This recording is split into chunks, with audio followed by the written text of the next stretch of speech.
আসসালামু আলাইকুম গাইস, চলে আসলাম নতুন একটি রেসিপি নিয়ে। আমার যেহেতু ব্লগ চ্যানেল, তারপরে আজকে এইভাবে রান্না করে খেয়ে আমার কাছে এত ভালো লাগছে যে আপনাদের মাঝে রেসিপিটা শেয়ার করতেছি। এত স্বাদ আজীবন আমার জন্য মনে রাখা লাগবে আমার কথা, এবং আমার জন্য অবশ্যই দোয়া করবেন যদি ভালো হয়। বন্ধুরা, এই যে রান্নাটা দেখছেন, অনেকে হয়তো জানেন, অনেকে হয়তো জানেন না। এটা হচ্ছে কদু শাক। আমি জাস্ট যে কয়টা মাছ, আমার যে কয় পিস মাছ, সে কয় পিস কাঁচা ঝাল, 2-3 পিস রসুন এবং একটু জিরে বাটা, সাথে অল্প পরিমাণ শস্য বাটা, পেঁয়াজ বাটা, এগুলো টোটালটা একসাথে করে মাছটা আমি আধা ঘন্টার মতো মাখিয়ে রেখে দিই। রাখার পরে একটু জিরে বাটাও দিবেন। রেখে দেওয়ার পরে এটাকে আমি কদু শাকের ভিতরে রেখে খুব সুন্দর করে চিকন সুতা দিয়ে আমি এটাকে বেঁধে দিই।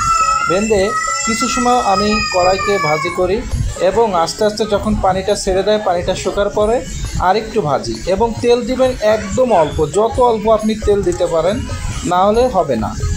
একদম অল্প তেল দিবেন, পরে পানিটা টেনে যাবে। পানিটা টেনে যাওয়ার পরে একটু তেল তেল থাকবে, পর আর একটু নাড়াচাড়া করে সুন্দর করে আপনারা এটা নামিয়ে ফেলবেন। এবং এটা একবার যদি খান, আজীবন আমার কথা মনে রাখা লাগবে।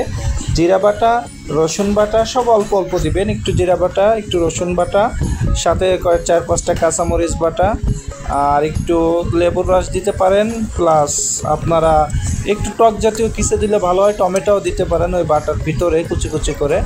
এবং সুন্দর করে একটু শস্য বেটে সব কিছু একসাথে করে মাখিয়ে নিয়ে মাছগুলো মাখায় রাখবেন। এরপরে ইলিশ মাছ এক এক পিসের ভিতর দিয়ে বেঁধে দিয়ে খুব সুন্দর করে আস্তে আস্তে ভাজবেন। অল্প একটু তেল দিবেন, দিয়ে একদম জালটা একদম আস্তে দিবেন, যত আস্তে আপনি দিয়ে পারেন জাল, একদম আস্তে দিয়ে ভাজবেন, না হলে পুড়ে যাইতে পারে এবং কড়ার সাথে লেগে যাইতে পারে।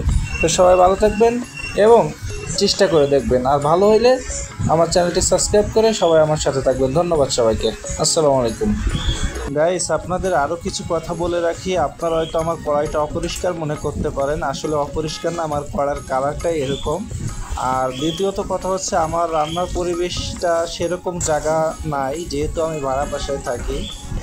তো যেটুকু আছে সেইভাবেই আপনাদের দেখালাম, কিছু মনে করবেন না। আমার সেরকম রান্নাঘর নাই ভাড়া বাসায়, যার কারণে সেইভাবে আপনাদের ভিডিওটি দিতে পারলাম না, কিছু মনে করবেন না সবাই। ধন্যবাদ।